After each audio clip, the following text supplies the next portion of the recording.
Subscribe कीजिए हमारे channel को, हमारी नई वीडियो को सबसे पहले देखने के लिए और बेल आइकॉन को प्रेस कीजिए।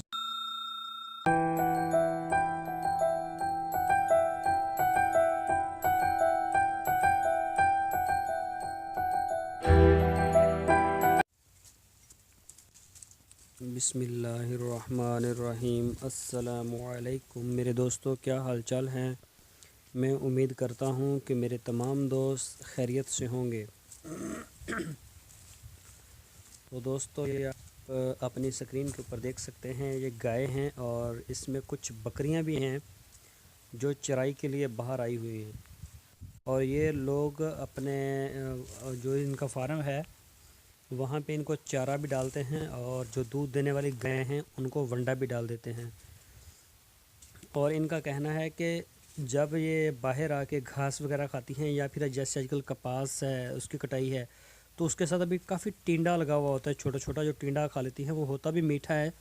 जानवर काफ़ी शौक से उसको खा लेता है। और मैंने देखा है कई जो लोग हैं देहातों में रहने वाले जिनके पास कोई 2 गाय हैं या बकरियां हैं या फिर कोई 5-4 जानवर हैं, वो रोज़ाना शाम को कपास के ऊपर से वो टिंडे वगैरह तोड़ के ले आते हैं, उनको फिर अपने जानवरों को खिला देते हैं। तो ऐसे उनका कहना है कि इस तरह से जो जानवर जो खाएगा उसके दूध में इजाफ़ा हो जाता है काफ़ी ज़्यादा, एकदम से दूध बढ़ जाता है। तो जो आपकी गाय जो है वो 5 लीटर दूध देती है एक टाइम का, तो वो जो है वो 6.5 से 7 लीटर तक इम्प्रूव हो जाता है, उसका बढ़ जाता है।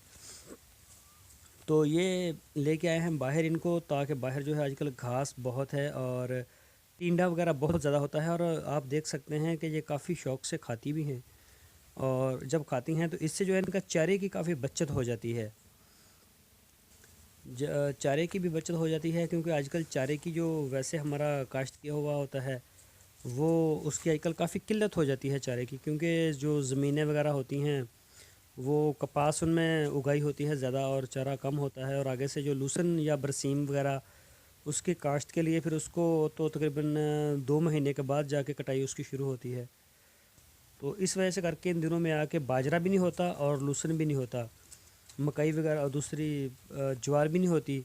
तो इस सीज़न में अभी जो ना 1 महीने से तकरीबन 2 महीने सब्ज़ चारे की काफ़ी कमी हो जाती है। तो अब जो इनके पास तकरीबन 20 के करीब दिन हैं, ये 20 दिन तक अपने जानवरों को चराई के लिए बाहर ला सकते हैं। इससे इनकी वर्जिश भी हो जाती है और वॉक वगैरह हो जाती है और इनको खाने के लिए काफ़ी अच्छी घास भी मिल जाती है। और घास के अलावा इनको टिंडा शिंडा मिल जाता है खाने के लिए। तो इससे जो है इनको इनके दूध में काफ़ी इजाफा हो जाता है। तो दोस्तों, मैं उम्मीद करता हूँ आपको हमारी आज की वीडियो ज़रूर पसंद आई होगी। तो आपसे रिक्वेस्ट है, अगर आपने हमारे चैनल को सब्सक्राइब नहीं किया तो हमारे चैनल को सब्सक्राइब लाजमी कर लें। हमारी वीडियो को लाइक करें, अपने फेसबुक और व्हाट्सएप में लाजमी शेयर करें। अपना बहुत सा ख्याल रखना। फिर मिलेंगे आपको एक नई वीडियो के साथ। अल्लाह हाफ़िज़।